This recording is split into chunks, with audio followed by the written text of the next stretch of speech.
कन्या राशि के लिए वर्तमान समय को बहुत अधिक सुखद परिणाम देने वाला नहीं माना जा सकता है, क्योंकि आपके सप्तम भाव में गोचर वश शनि एवं मंगल की युति जीवन में अनेक प्रकार के संघर्षों को बढ़ाने का कार्य कर रहे हैं। जब भी शनि एवं मंगल की युति बनती है तो जीवन में अत्यधिक संघर्ष बढ़ जाते हैं। प्रत्येक कार्यों में रुकावट, विलंब, क्रोध की अधिकता, स्वास्थ्य संबंधित परेशानियां एवं जीवन में हर प्रकार के कार्यों में एक रुकावटें प्रतीत होती है।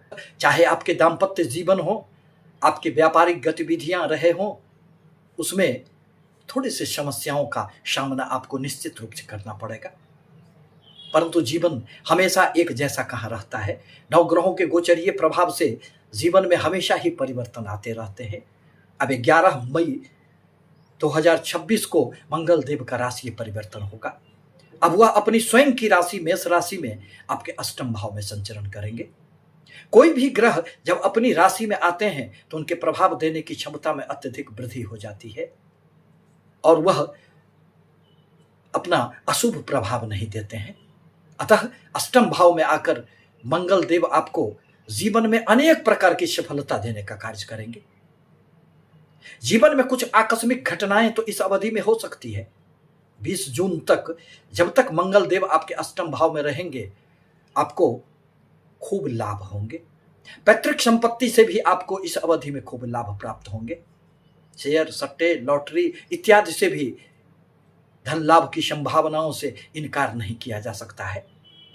यदि आप किसी भी प्रकार के रिसर्च के क्षेत्र में हैं, अनुसंधान के क्षेत्र में हैं, मेडिकल साइंस से जुड़े हुए हैं, सीबीआई, सीआईडी से आपका संबंध है, तो निश्चित रूप से यह समय आपके लिए एक प्रतिमान गढ़ने वाला होगा, एक इतिहास गढ़ने वाला होगा। परंतु इस अवधि में थोड़े से आपको अपने स्वास्थ्य पर भी ध्यान रखना होगा। साथ ही साथ चोट चपेट की भी संभावनाओं से इनकार नहीं किया जा सकता है। मंगल देव अपनी चौथी दृष्टि से आपके लाभ भाव को जागृत करेंगे। परिणामतः जब भी किसी पापी अथवा क्रूर ग्रह का दृष्टि प्रभाव 11वें लाभ भाव से बनता है तो अनेक स्रोतों से धन लाभ की प्राप्ति होती है। एक से अतिरिक्त आय के कुछ नए स्रोत भी इस अवधि में आपको निश्चित रूप से प्राप्त होंगे। मन की अनेक प्रकार की इच्छाएं इस अवधि में पूर्ण हो जाएंगे। मित्रों से भी आपको लाभ होगा। इस अवधि में बड़े बड़े लोगों से भी आपके संपर्क स्थापित होंगे।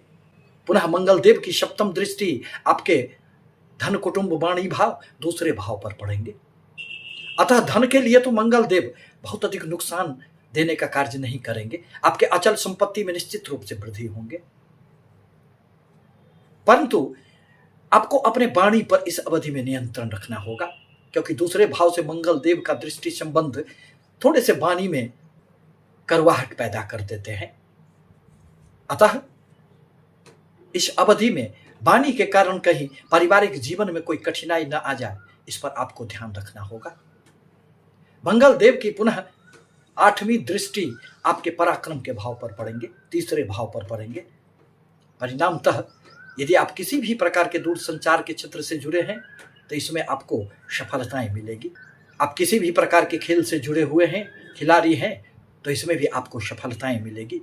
इस अवधि में अनेक आपको छोटी बड़ी कुछ यात्राएं होगी जो आपके लिए अत्यंत सुखद मानी जा सकती है। इस अवधि में मंगल देव की ऊर्जाओं के कारण आप में इतनी अधिक शक्तियां आ जाएगी कि आप अपने हर प्रकार के रुके हुए कार्यों में पुनः गति देने का प्रयास करेंगे और उसमें आपको सफलताएं भी मिलेगी।